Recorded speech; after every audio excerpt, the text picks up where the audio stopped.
You know, grief is one of life's most profound and, well, challenging experiences. It's not really a problem you can solve or something you can cure. It's a deep personal journey. So today, we're going to explore how one person navigated that journey and came up with a way to find some stability, even in the middle of all that loss. And that's really the heart of it, isn't it? Grief is just universal. It's a part of being human. It shows up after a death, sure, but also after a failure, after any big change that we didn't ask for. It's just an unavoidable part of life. And that means learning how to respond to it is one of the most important things we can ever do. So to really get a handle on this, we're going to dive into the personal story of Kevin Pannell.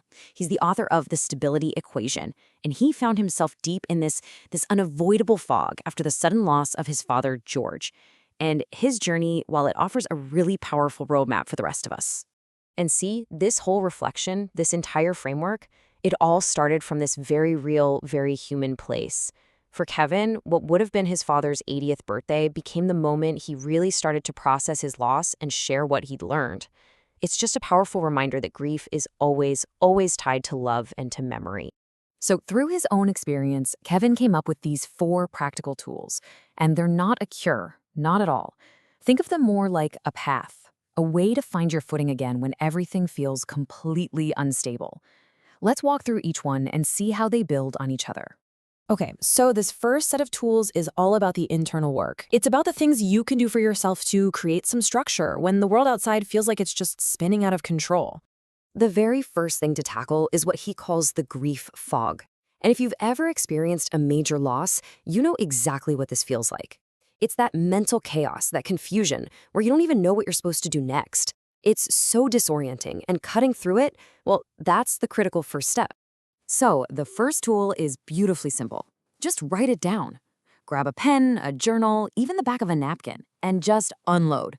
Don't try to edit it, don't judge it.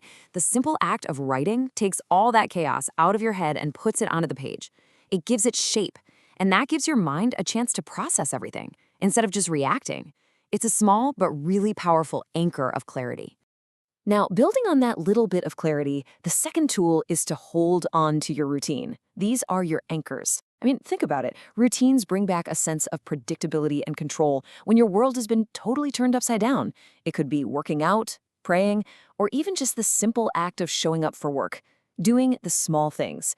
This structure doesn't erase the grief, of course not, but it keeps you moving forward when every part of you might just want to stop. So, after you start building some of that internal stability, the journey has to turn outward. Because anchoring yourself is the first step, for sure. But grief is just too heavy a burden to carry all by yourself. And this is where we shift from the internal work to the absolutely essential power of human connection. And this, right here. This shows the core battle that so many of us face when we're grieving. Our first instinct is to just shut the door, to pull away and be alone. But the way forward, the way to keep from getting completely crushed by it, is to do the exact opposite. It's to connect, to talk about them, to share the memories, or to even just sit in silence with someone who gets it. And that's the crucial point right there. Connection isn't a solution. It's not going to make the pain just magically disappear. But what it does do is provide the support system you need to bear the incredible weight of that loss. It's really the difference between trying to carry a heavy burden alone and having others there to help you shoulder it. And all of this brings us to the final and maybe the most transformative part of the whole journey. This is the point where your relationship with the loss itself begins to change. It goes from being something that holds you back to something you can carry forward in a new and really meaningful way. This is such an important distinction. Society often talks about getting over loss or moving on, but a much healthier way to look at it, I think, is that you just learn to carry it differently. The loss becomes a part of your story, but it doesn't have to be the end of it. You move forward with them, not on from them. And that leads us right to the fourth tool, honor them. This is an active choice. It means finding a way to consciously carry their memory forward. Maybe it's by sharing their stories, or continuing a tradition they loved, or living out a lesson they taught you. You make their legacy a guiding force in your own life. For Kevin, honoring his father meant sharing the incredible story of George Pop Pannell. I mean, this was a man who started out as a steel mill worker, went on to become a qualified submariner in the Navy, and then rose to be a respected leader in the nuclear power industry. That's how a memory becomes a legacy.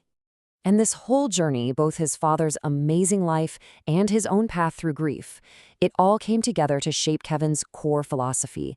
It's really a legacy from his father about what it means to build a stable, purposeful life, owning your mind, moving your body, and anchoring your spirit. So, this leaves us with a pretty profound question to think about for ourselves. It's not about how we get over loss. It's about how we choose to carry the people we love forward with us.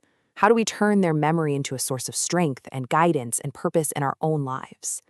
Because at the end of the day, honoring a legacy doesn't have to be some grand gesture.